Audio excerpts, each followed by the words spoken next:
Hey, ladies and gentlemen, we are going to do our next video, and this one is called the 7 Years' War. The 7 Years' War is known as another name, and what I would like you to do is simply jot down what other name you think you know this war as. Don't cheat, don't look it up, just guess. All right, take a chance, it's okay. All right. So the last time I did a video, I gave you some big idea questions. I think it was three, and we talked about them really briefly at the end of the unit. And now we have three more questions, and we are going to start the unit this way, but also end the unit this way. And we're going to ask you to jot down your thoughts, and you're going to expand on them throughout the unit.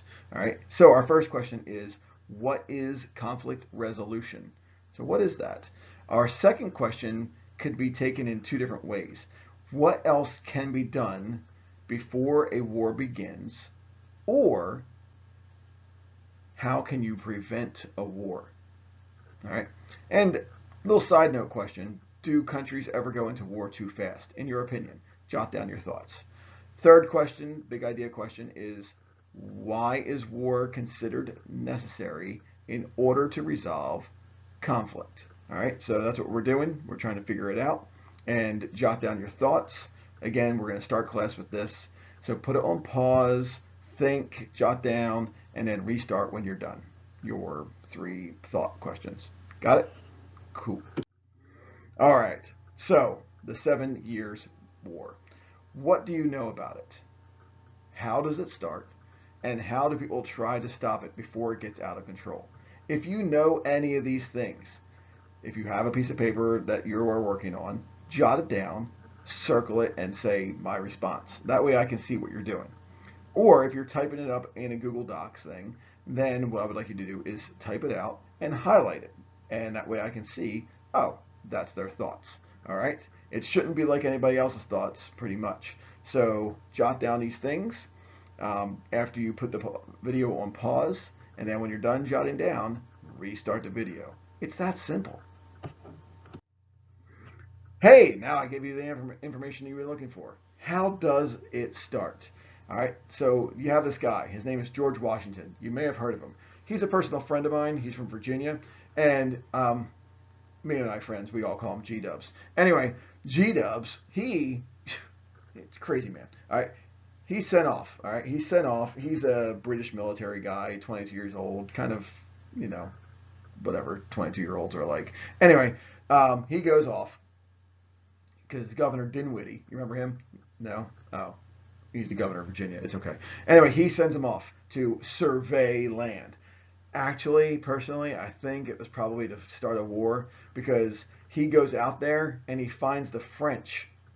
I don't think that was a surprise to him, but he's like, "Hey, what are you doing here?" And the French are like, "What do you want, you singly, how you say, Virginian?" All right, and it's a little skirmish happens. They fight, a little scuffle, a little, bop bop, throwing hands type of thing. Anyway, G Dubs, like he always does, he runs away. I mean, you're like, oh, little sissy. All right, so he runs away, and he runs to a little bit south, whatever's that, southwest of Pittsburgh. And nowadays, there's a little place there, but he builds a fort, all right? And he's trying to make it really quick, and he's got to build it out of necessity. And he's just like, I don't know what to call this thing. I need to call it something. I think I'll call it Fort Necessity. Yes, folks, Fort Necessity. So he does this, and the French get there, they capture him, and they say, are you a British military guy? And he goes, no, I'm just a land surveyor. And they're like, oh, okay, well, on your way. And they let him go. So I felt the need to go out there and take a picture of what this was like.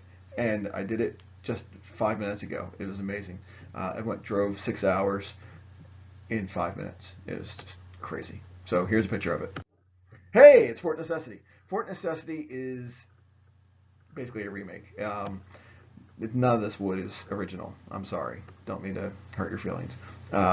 It's a fence surrounding a fort that looks like a lean-to kind of a thing, a little shed, maybe. It's got a little roof, not much to it, but that's what it looks like. And that's where G-Dubs is captured and let go. All right, so how was this war almost prevented? Well, England sets up a meeting with the Native Americans. I know you're thinking, I thought it was with the French. Nope, it sets up with a meeting with the Native Americans, and they send some guy named Ben Franklin. I know. George Washington and the French. It's going to get resolved by Ben Franklin and the Native Americans. Nothing's making sense. You're kind of confused. I'll take care of you. Hang in there. So England sets up a meeting in Albany, New York, because that's the place for meetings. And Ben Franklin, meets with the Iroquois. He tries to convince colonists to support his idea, and his idea is basically to create a confederacy. Yes, I know. It's our second confederacy. First, Virginia House of Burgesses, and now we have the Albany Plan of Union. I'm wondering if sometime this year we'll ever hear the word confederacy again. Oh well. Ooh, Mr. Softy, do you hear him? All right. Anyway,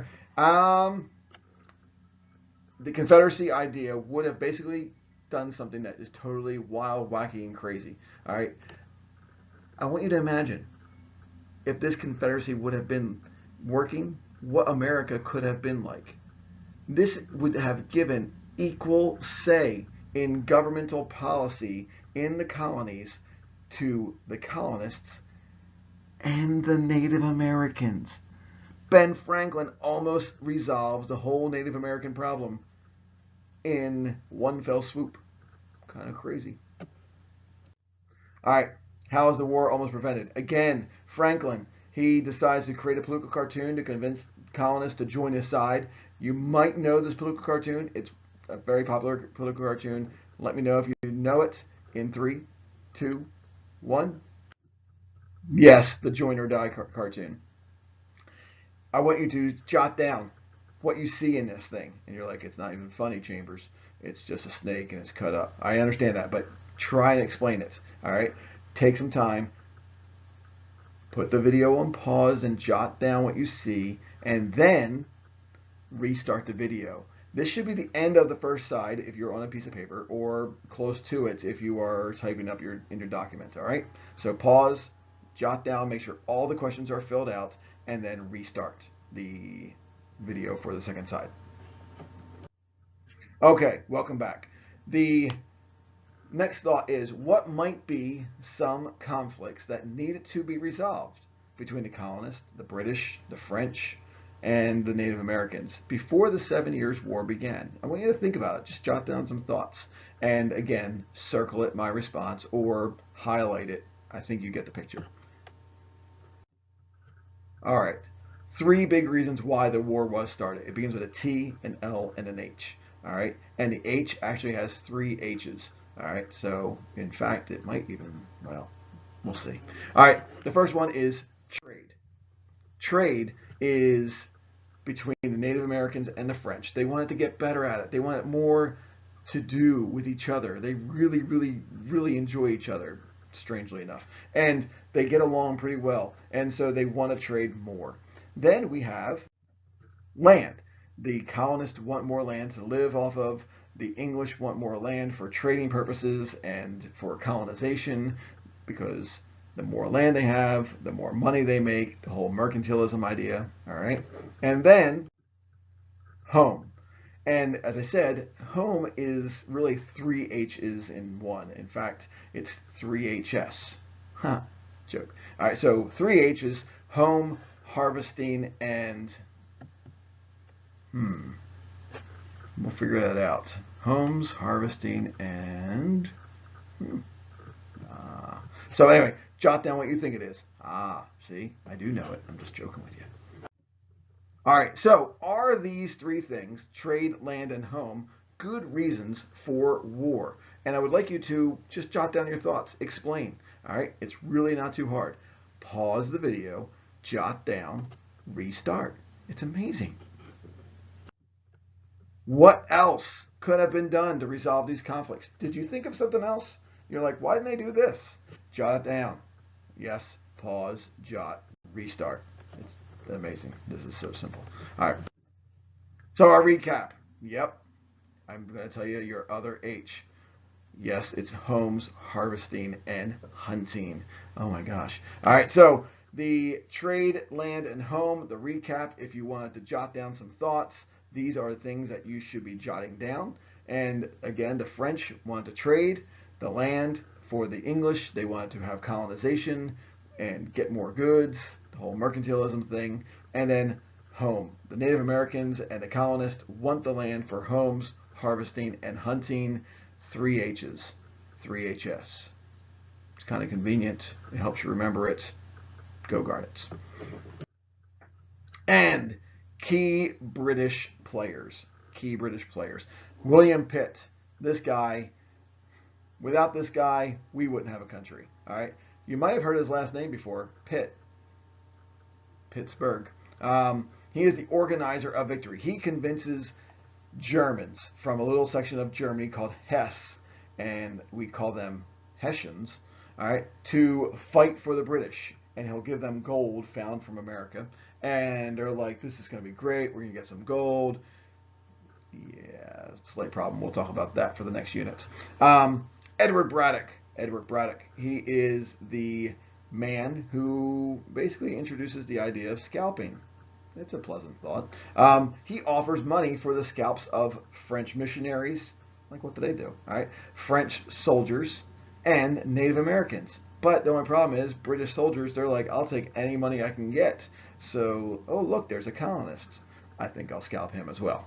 And then we have Jeffrey Amherst, the man that you have heard about, but you never knew his name. He's the guy who comes up with the smallpox blankets. Yeah. It's a true story. All right. He gives the people who help him out, the Native Americans who help him out, blankets full of smallpox so they can die quicker. Yep. All right. So that should be the end of the notes. And it's about 12 minutes and 40 seconds probably by the time I finish all this. So make sure you have everything, jot everything down, not too shabby. See you in class. Have fun. Goodbye.